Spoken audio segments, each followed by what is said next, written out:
We do all the mobile apps for Box. Box has apps for iOS, Android, BlackBerry, Windows 7, Windows 8. You name the platform, we have an app for it. So, so my story actually is that I'm here on the East Coast for about a month, about 3 weeks into this, and I'm just actually traveling around the East Coast to different cities and visiting customers and also working remotely. So I'm actually still doing my full-time job back at headquarters.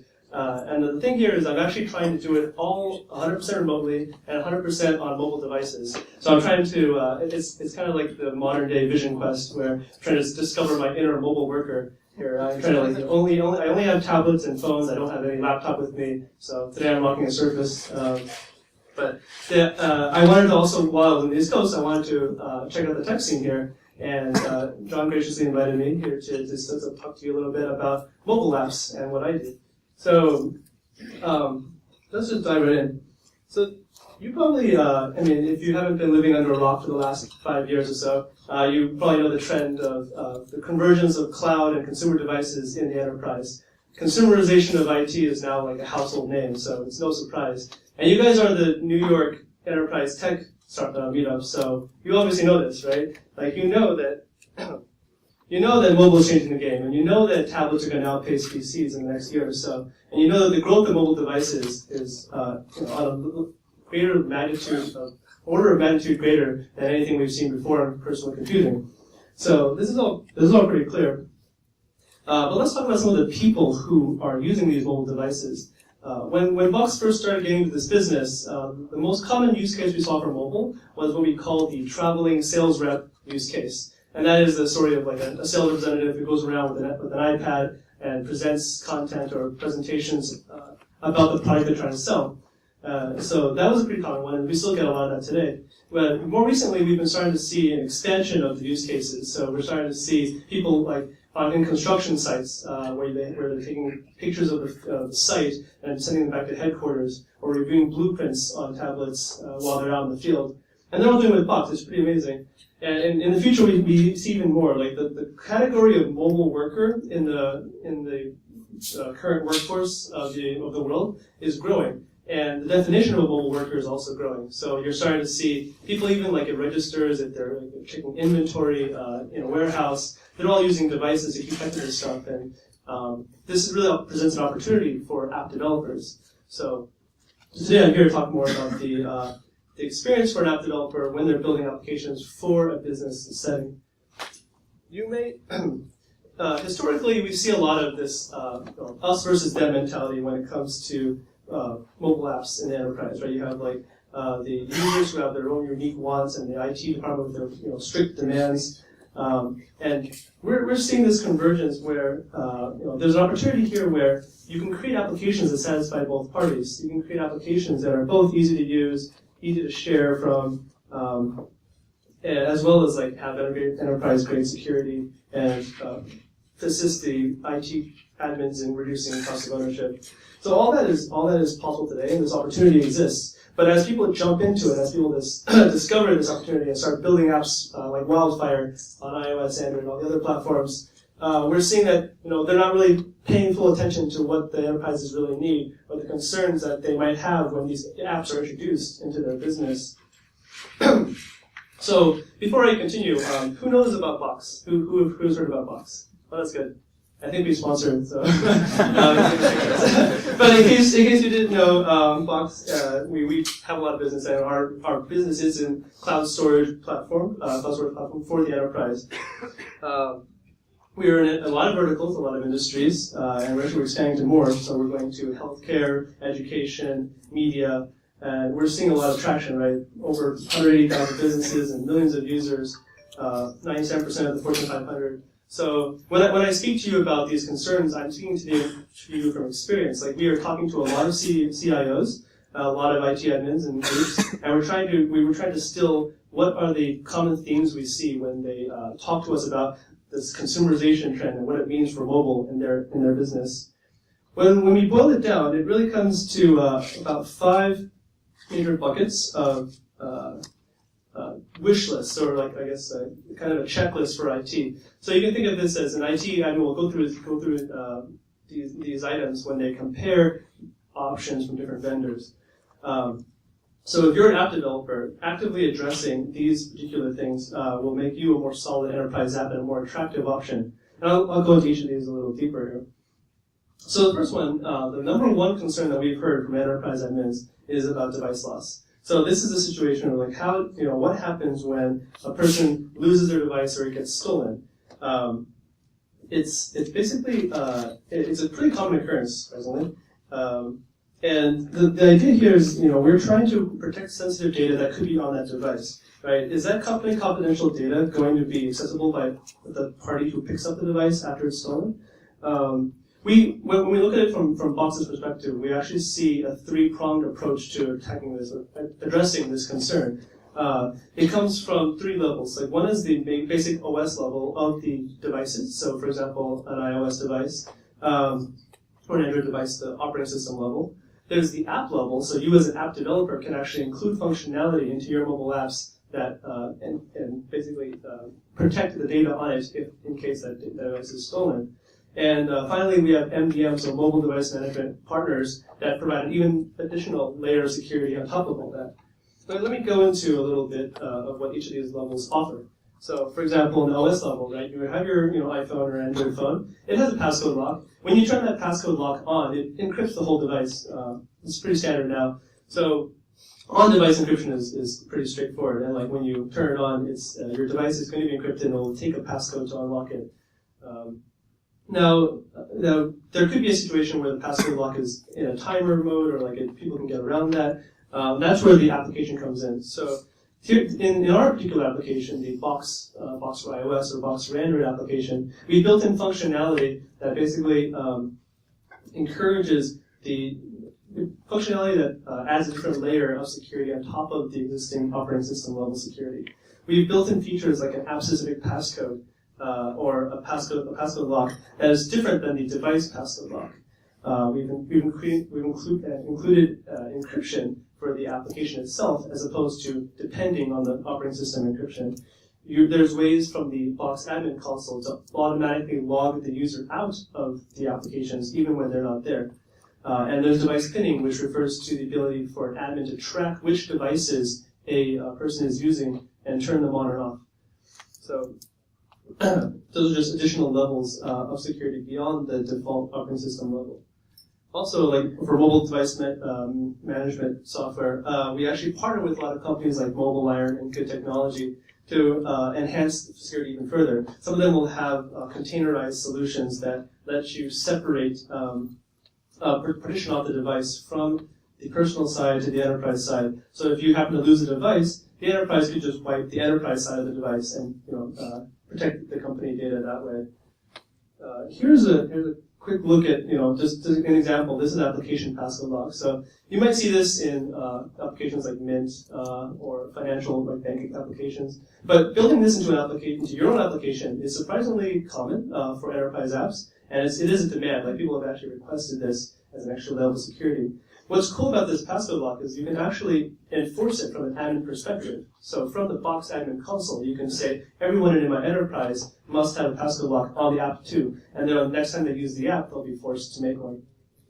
So that's an example of an app-specific feature. The number two concern that IT admins have that we found is about data leakage.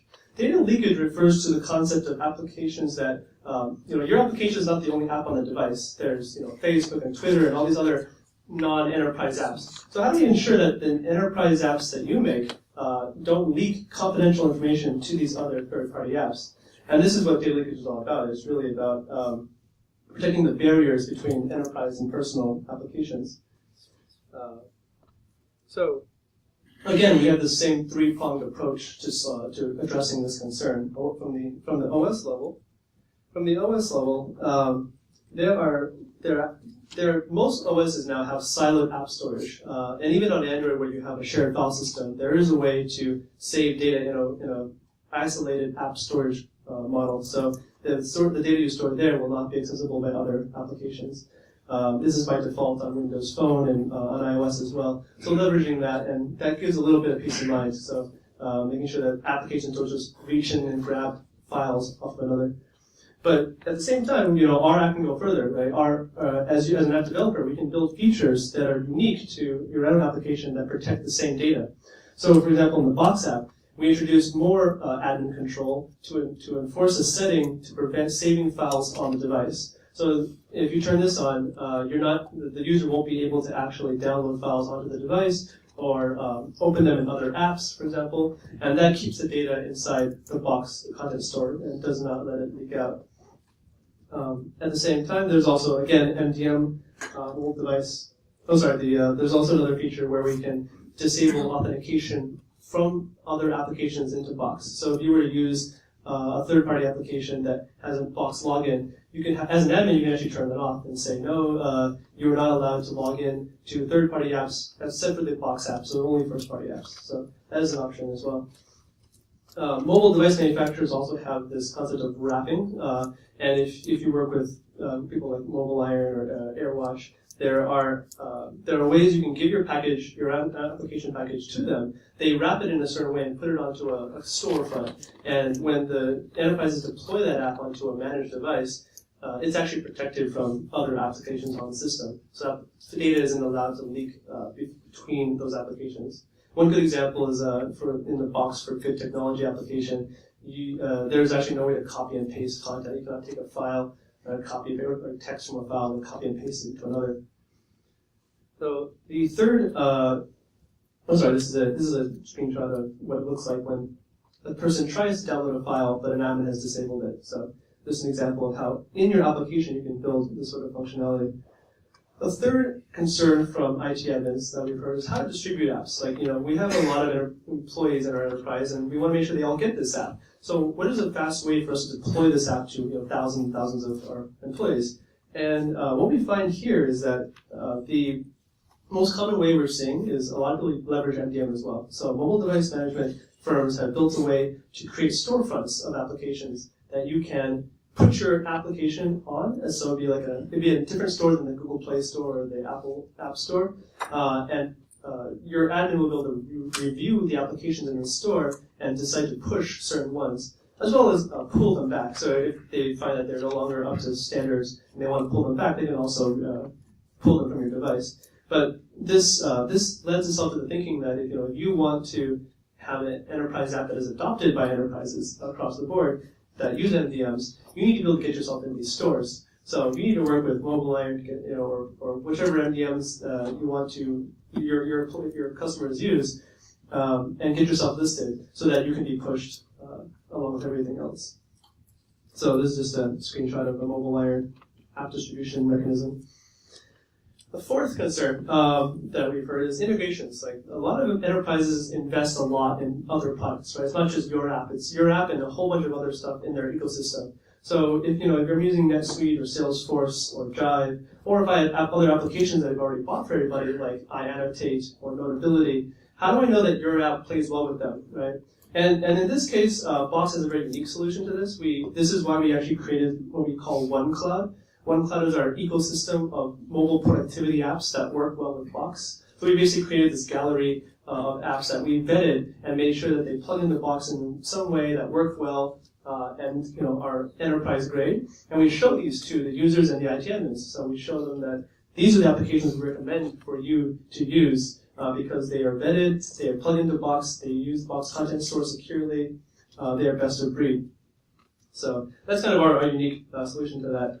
The final concern I wanted to bring up, if you're an app developer, is the end user experience. And some of you might be thinking, well, this is enterprise, right? Do people really care that much about end user experience in enterprise? And what I'm here to tell you is that yes, today they do. Maybe they didn't before, and maybe before the standards were very low. But we wanted to bring to your attention that the world is changing, right? The nature of work is changing, and people are bringing these mobile devices into work, and they expect a consumer-grade experience. So when I say design like it's for consumer, I mean it. It's like you should hire the right designers, you should pay them well, you should pretend like you're a consumer company, but and also have these the same sort of security features that I've already mentioned.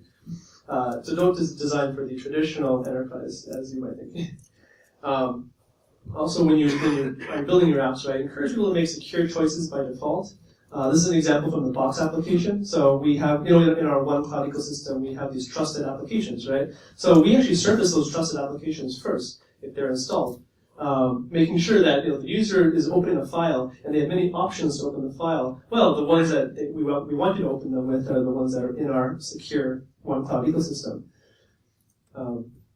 Also, we want to make sure that the experience is consistent between applications that work with Box. So if you're using iAnnotate or using PDF Expert, right, those applications should in some way refer back to Box in a similar fashion so that people know that they're in a secure zone, or they're using the Box content store, they're saving the content back to the secure company repository. So creating this consistency of experience across different endpoints reinforces that notion in end users' minds. So basically a quick summary. There were 5 major concerns that we've been seeing, 5 buckets of concerns: device loss, data leakage between apps, distribution of applications to your employees, integrations with other investments the company has made, and the end user experience, which should be consumer grade.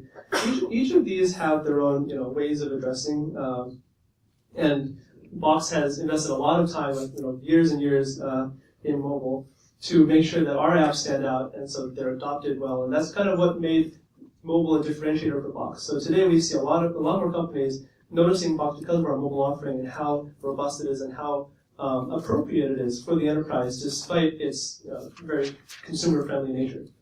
So that is basically it. So if you have any questions, please feel free to email me or tweet at me. I can also answer questions right now. So thank you.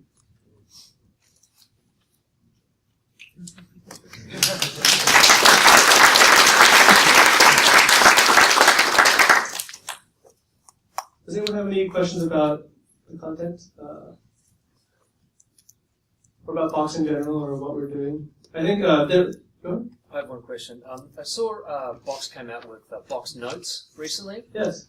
I'd love to learn more about that feature.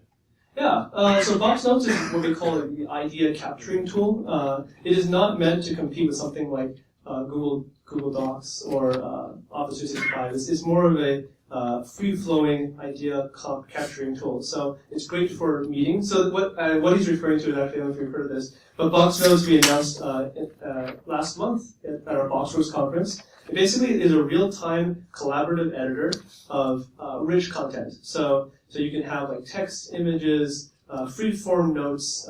It's great for meeting notes. It's great for brainstorming. But basically, you're capturing a lot of ideas in one space, and it's all real-time. It's collaborative. You can think of it as a note-taking tool, but if you compare it to Evernote, you can think of Evernote more of a personal note-taking tool. Whereas Box Notes is very much collaborative, and what I mean by that is it's literally real time. It's not it's not like you wait a few seconds and it syncs. Every character you type is reflected in real time, and you can have many people in the document. You can see where they are in the document. You can also assign people tasks and comment on pieces of the document. So it's much more of a collaborative idea capturing tool rather than a note-taking tool or a Office suite. So that is Box Notes.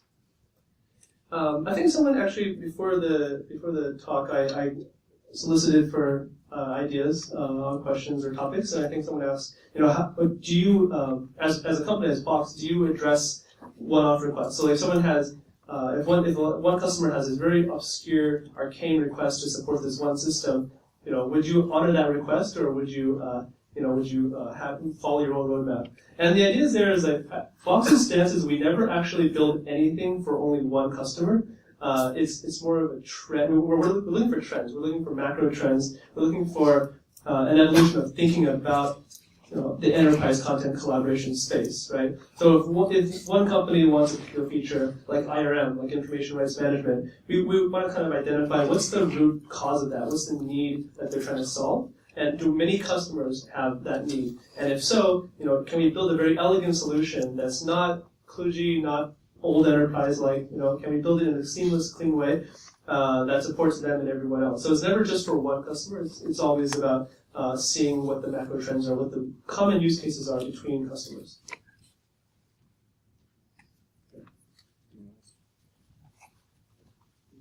Thank you very much. I got one quick one. talk a little bit about Box Preview?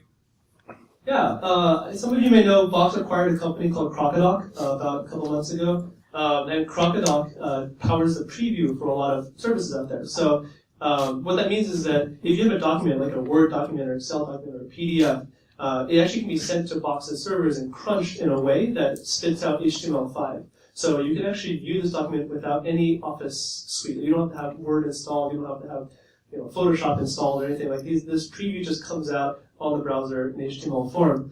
So we acquired the technology. We're implementing it into Box, the web app itself, as well as all our mobile apps. And the idea there is that it's also provided as a service. So if you're a developer who wants to leverage rich HTML5-based preview for any content you have, you can also plug into that API. We have a public API for that.